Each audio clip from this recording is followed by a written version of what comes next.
Bonjour, mon nom est Julie Franqueur. Je suis professionnelle de recherche et coordonnatrice au Centre interuniversitaire d'études québécoises à l'Université Laval.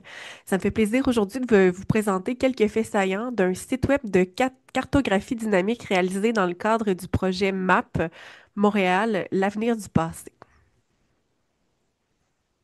Le projet MAP a débuté il y a une vingtaine d'années grâce aux travaux de la chercheuse Sherry Olson à l'Université McGill et du chercheur Robert Sweeney à l'Université du Québec à Montréal, qui sont les directeurs scientifiques de ce projet. Au fil du temps, de nombreux contributeurs se sont ajoutés à l'équipe de professionnels de recherche du siècle, qui a été mise à contribution depuis 2015 pour réaliser le site web dont nous présentons aujourd'hui les principaux faits saillants. Donc, dès l'affichage de la page titre, il est possible de déplacer la carte actuelle de Montréal pour découvrir des cartes anciennes issues des plans d'assurance incendie réalisés par Charles Gaude en 1881 et en 1912, ce qui permet déjà d'apprécier des changements majeurs dans le paysage urbain montréalais survenus au cours des 100 dernières années.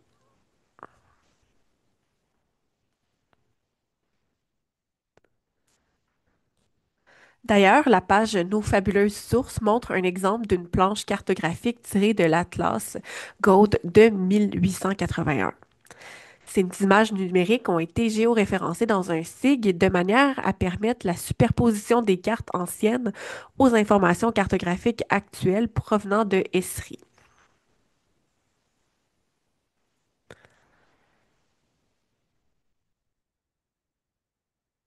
Plusieurs autres sources ont été mises à contribution, notamment des recensements, les recensements de 1881 et de 1901, les rôles d'évaluation et aussi les annuaires, une source qui permet entre autres de connaître l'adresse civique des chefs de ménage énumérés dans le recensement. C'est l'intégration de ces sources multiples et la recherche des concordances dans les données qui donnent toute la richesse à ce projet. En fait, les appariements permettent de lier à la fois des données, principalement celles du recensement, aux coordonnées géographiques permettant de localiser les résidences des personnes énumérées au recensement. Quatre principaux modes de consultation ont été développés. Le premier, à vol d'oiseau, permet de consulter les cartes thématiques de 1881 et de 1901 à partir d'une sélection de 25 variables des recensements. Le deuxième mode, de porte en porte, permet de découvrir certaines caractéristiques des ménages dans 33 microquartiers et de comparer les identités culturelles, la taille des ménages, leur densité et la présence de domestiques, tant en 1881 qu'en 1901.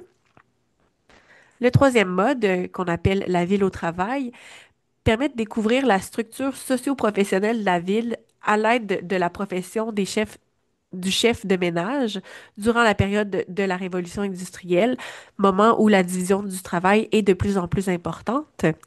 Et finalement, le quatrième mode d'exploration, intitulé Au fil du temps, examine en détail les cartes élaborées au 19e et au début du 20e siècle, en particulier l'Atlas Gold de 1912.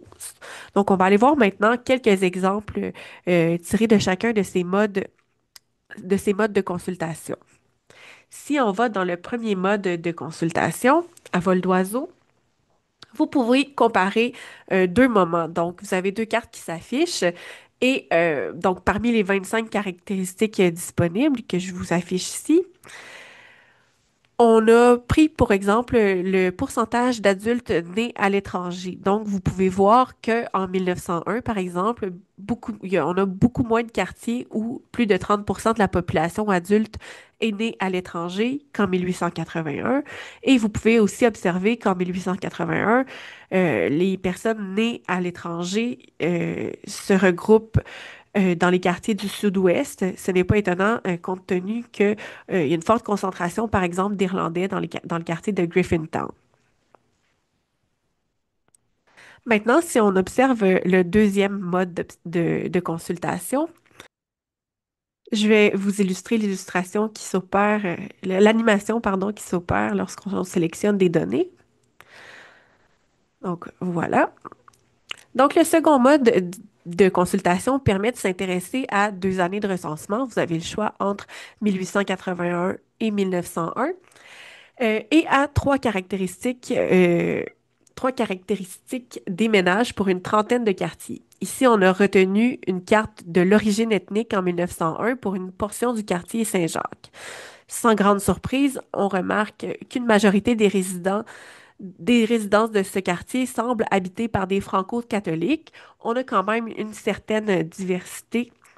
Vous pouvez voir qu'il y a quand même des communautés protestantes illustrées par les points rouges, des catholiques irlandais illustrés par les points oranges et aussi des membres de la communauté juive qui sont représentés par des points marrons qui occupent cet espace. La mixité s'observe dans plusieurs pâtés de maison, mais la section qui est ici au nord-est est composée exclusivement de franco-catholiques. Évidemment, vous pouvez aller poursuivre l'exploration à partir d'autres variables et d'autres quartiers sur le site. Maintenant, si on se penche au troisième mode de consultation, euh, vous pouvez voir qu'il se décline en deux types de cartes. Donc, le lieu de résidence des travailleurs et travailleuses et les dynamiques de voisinage. Ici, retenons la distribution des résidences des travailleurs et travailleuses du secteur du commerce en 1861. Donc, vous voyez, les résidences sont regroupées par tronçons de rue. On remarque que les métiers de marchand ou de négociant étaient particulièrement fréquents chez les résidents des secteurs du nord-ouest de la ville, de même que pour les chefs de ménage qui résidaient à proximité du port. En 1901 maintenant, on n'observe plus de concentration particulière à proximité du port. Les résidents qui occupent ce type de profession demeurent particulièrement à proximité du Mont-Royal. Peut-être que cette tendance laisse présager la future configuration des artères commerciales de la ville. Peut-être que les marchands vont faire coïncider autant que possible leur lieu résidentiel et leur lieu de travail au début du 20e siècle, pardon.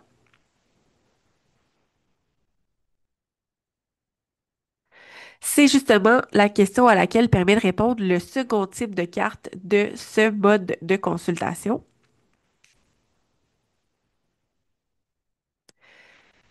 ici dans Dynamique de voisinage. Donc, en sélectionnant à nouveau l'année 1901, on observe que la zone précédemment identifiée à proximité du Mont-Royal, aussi appelée l'élégant quartier du Mille Carré, est celle où le tiers des rues compte minimalement un professionnel comme un avocat, un médecin ou un notaire. Dans la même proportion, on retrouve au moins un négociant, un courtier ou un comptable. Bref, les cercles représentés par les deux tons de rouge les plus foncés permettent de sélectionner ce secteur à proximité du Mont-Royal où vivent principalement les membres de ces professions. Donc, vous pouvez voir que les définitions se modifient selon la sélection des items dans la légende. Par exemple, ici, si on sélectionne quartier construit et reconstruit par des promoteurs francophones, vous voyez euh, qu'on qu'on observe une concentration des francophones dans l'est de la ville qui n'est pas du tout surprenante. J'attire aussi votre attention sur le texte qui est disponible au bas de cette page pour vous montrer en fait que les cartes du projet MAP sont abondamment documentées. Autrement dit, on retrouve beaucoup d'informations sur le site qui permettent de mieux comprendre les résultats qui sont présentés. Enfin, si on va voir le dernier type de carte au fil du temps, ça nous offre une consultation, une vue époustouflante de l'espace urbain qui est possible de parcourir tant dans sa version actuelle que dans la version de 1912. Il est possible de faire défiler la carte, de recouvrir l'une ou l'autre des portions de la carte en déplaçant le curseur central. Donc, vous pouvez vous promener, comparer les changements à la grille de rue et au cadre bâti de la ville de Montréal. Donc, des heures de découverte en perspective. En terminant, il est possible d'en apprendre davantage sur le projet dans les différents onglets du site web que je vous ai pas montré. Dans la section à propos, vous pouvez identifier quelques personnes qui ont contribué à cette réalisation. C'est également possible de rejoindre l'équipe du siècle et les directeurs scientifiques via les adresses courriel mentionnées. Sur ce, je vous remercie et vous souhaite une belle découverte.